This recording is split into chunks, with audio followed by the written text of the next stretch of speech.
Good morning and welcome back to another review with me, Coffee Guy, on what promises to be a really interesting weekend for tanking, because this weekend sees the release of the 3 new limited edition tanks, the Ragnarok T34-100, the Hydra, which is an IS-6, and there's also the KV-5 clone, the Minotaur.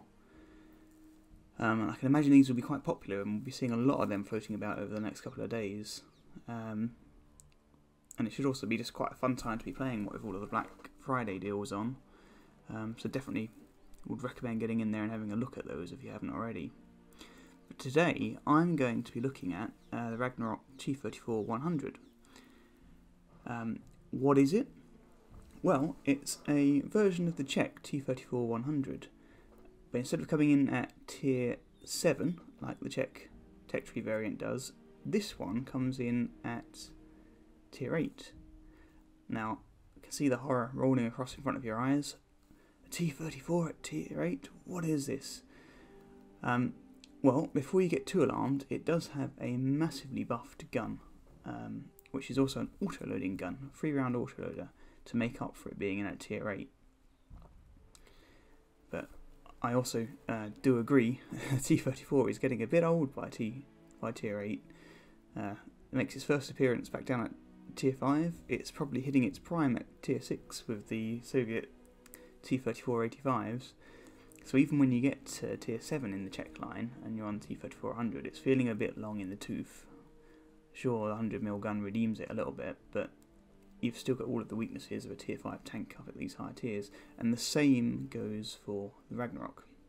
It's a very, very weak hull, and even that mobility is not that great compared to some of the other mediums you get up at tier 8. So we're going to be having a look today at whether this tank is worth the quite high, I'd say, initial gold price of 9,500 gold, particularly given that they've been released on Black Friday weekend, when everything else in the tech tree is at 30% off. You've got premium time also at half price off of a year, so these things are all competing for your gold at this point. So is it worth buying this new limited edition tank? So first things first, let's have a quick look at the model itself. It has got an extremely nice crimson red finish all over it, but unfortunately that's all that it has that is visually different to the tech tree T38-100. You can see if we look around the model here, the only difference is that it doesn't have those little bags hanging off of the back of the turret. Well, I say that, it also has these really quite cool looking wargaming logos on the side. So what does it get in terms of modules? Well, it gets a 660 horsepower engine, so that's a bit more powerful than you get down at tier 7 with the tech tree variant. In fact, it is, so it's about 140 horsepower more. In terms of the gun, this is where it's really at. So it's a 3-round autoloader, as I was saying earlier. You get the same accuracy that you'd get on tier 7. You even get a little boost to your gun depression down to -8. But where it really starts to get interesting is your aim time's been reduced to 2.3 rather than 2.4. And you also get a massive boost to your penetration. It's now 205 on standard rounds, 240 on premium. You also get a big boost in damage to 320 for both standard and premium ammunition. But unfortunately the downside is the massive reload time you have on this of it's about 33 seconds, I think. And that really does limit your ability to do high damage per minute. In terms of your hull, you get 40 degrees traverse per second, which is actually pretty good. It's a little bit better than you get at tier 7, but you get slower turret traverse at 36 degrees a second. And in fact, that's even slower than the tier 6 T34-85. So you do really have to be careful of getting flanked by light tanks, because you won't be able to keep up with them. You do, however, get a pretty good radio signal distance of 850 meters.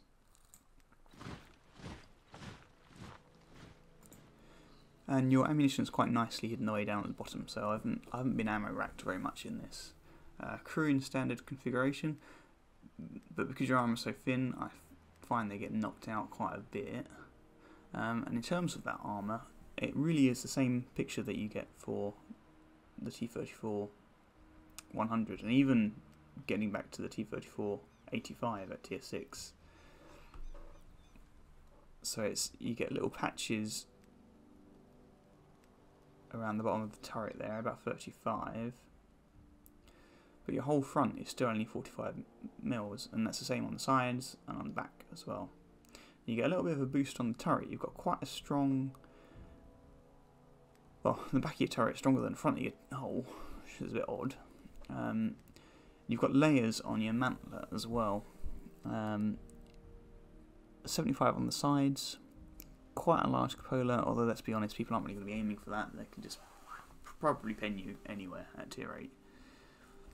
So you really can't rely on your armour, and your hit points are not that great either, at 1440, so that's a few more than you'd get in the tech tree variant. You get 1100 in the tier 7 tech tree variant, but you've only got 320 more to play with being up at tier 8. When you've got people up there dealing, averages of 400 a shot, you're not going to last that long, so you really can't afford to get hit. So in terms of equipment, I've gone for vertical stabilisers, I've gone for enhanced gun laying drive, and I've gone for crew ventilation.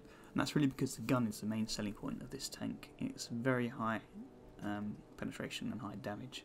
But you could also go for, I guess you could go for a spool liner if you're worried about arty, because that can take you out pretty quick. You can also go for coached optics, would be the other one that I'd really consider if you want to just boost that view range up. But at 80 without them, I find it's already pretty good, and I'm hoping to train this crew up a little bit more. You can also put clear camo on, and any emblems you wish.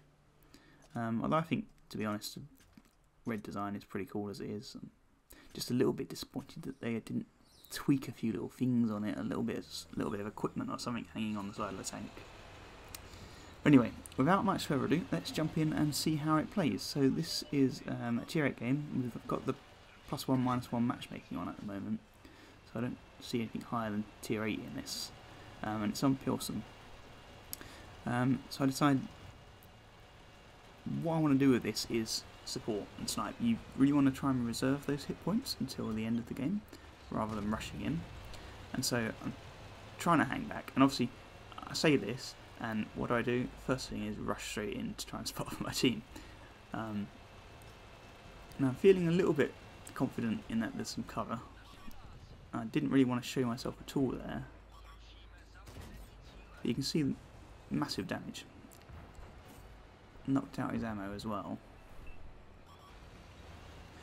And the fact that you've got -8 degrees compared to -6 in the Czech tier 7 variant is kind of useful in this situation. You still kind of got to point your turret to the side a little bit to make the most of it. And it's still not as good as other tanks. It's, it's never going to be a ridgeliner by any stretch of the imagination, but you can make it work. And what I'm kind of doing now is I'm just waiting. I'm just kind of waiting until I see an opportunity where I can go in and assassinate some people, and that's what this tank does best, because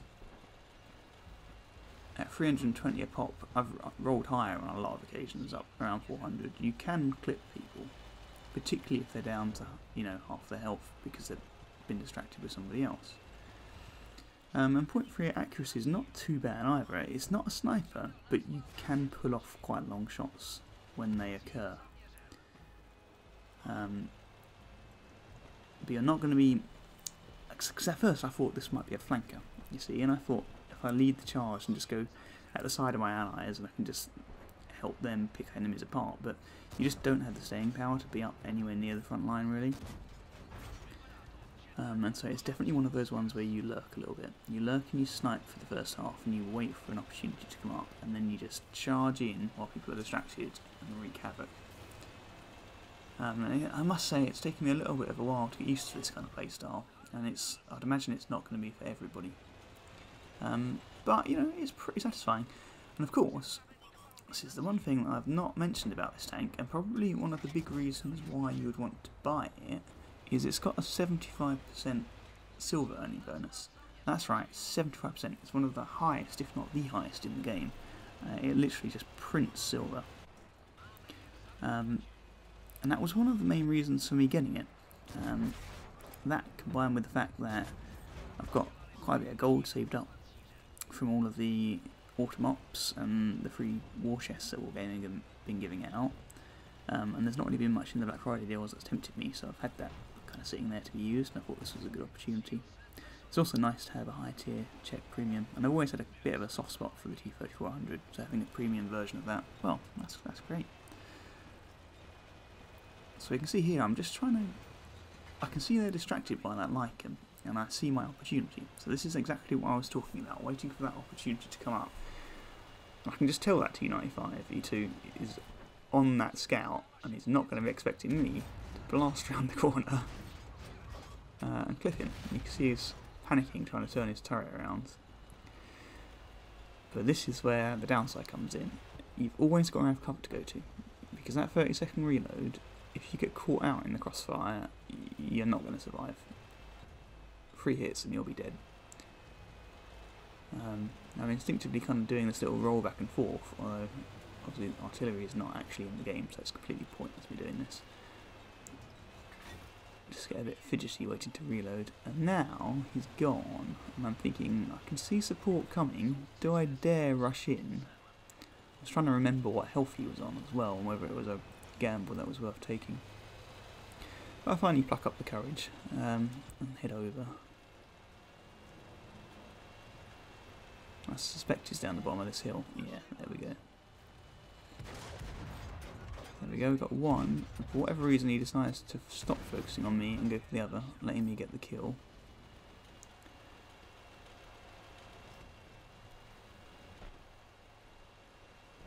And now the battle swung quite a lot in our favour actually. So I decided to just see if I can flank around the back of this little AMX chappy. Not quite loaded in time. This wasn't quite quick enough to get that shot in. So there's no way I'm going to get over there to get the tank destroyer, whatever it is. So I decided to go for their heavy, which I have a feeling is down along the G line somewhere. And we have the Hydra. Hydra is a very impressive looking tank, but it is just another IS-6. I have plenty of Soviet heavies, and so unfortunately I don't think it is going to be one that I'm going to be picking up. But I'm sure there will be plenty of other reviews out there for you all to have a look at. Because I know there's a lot of interest in these tanks at the moment, and I know a lot of people are probably wanting to see reviews of them before they spend what is quite a lot of money on them, really. And that's one of the reasons I wanted to get this video out this weekend, so people have a chance just to see how this tank plays and make a decision before the tanks go off sale on Monday. So we've only got 3 days starting last night to pick them up. So yeah, no good penetrating the IS-6 turret. I was wondering if I could get there, but again, this is where that long reload does hold you back a little bit. Just didn't quite make it. There you go. That's about my 3rd game in the Ragnarok once I've picked up how to do it. Yeah, it's a fun tank, but it is definitely a snipe at the beginning, preserve all of your hit points, and then assassinate at the end kind of tank. It's a bit like that little tier 6 Swedish premium, if you've ever played that. It's another little autoloader. That kind of play style. Makes you a lot of silver though. And I think they would be the main reasons you would buy it if you want something high up to train your Czech crews and you want a bit of silver. I certainly wouldn't buy it on the promise from Wargaming that they won't be available again, because we all know what happened with the Black Edition tanks. I'm pretty sure this will be on a personal offer in a month or two's time, and if not, it will almost certainly be on the trade-in scheme. But there you have it. Let me know what you think. Any feedback's always welcome. I am sorry it took so long to get this video up since my last one. It's just life does get in the way. But as always, if you want anything reviewing, let me know in the comments below. Another thing that would be really good to get opinions on actually is what people are thinking of buying in the Black Friday deals on World of Tanks. Any thoughts on what the best deals are at the moment? So, hope you all have a great weekend. Coffee Guy out.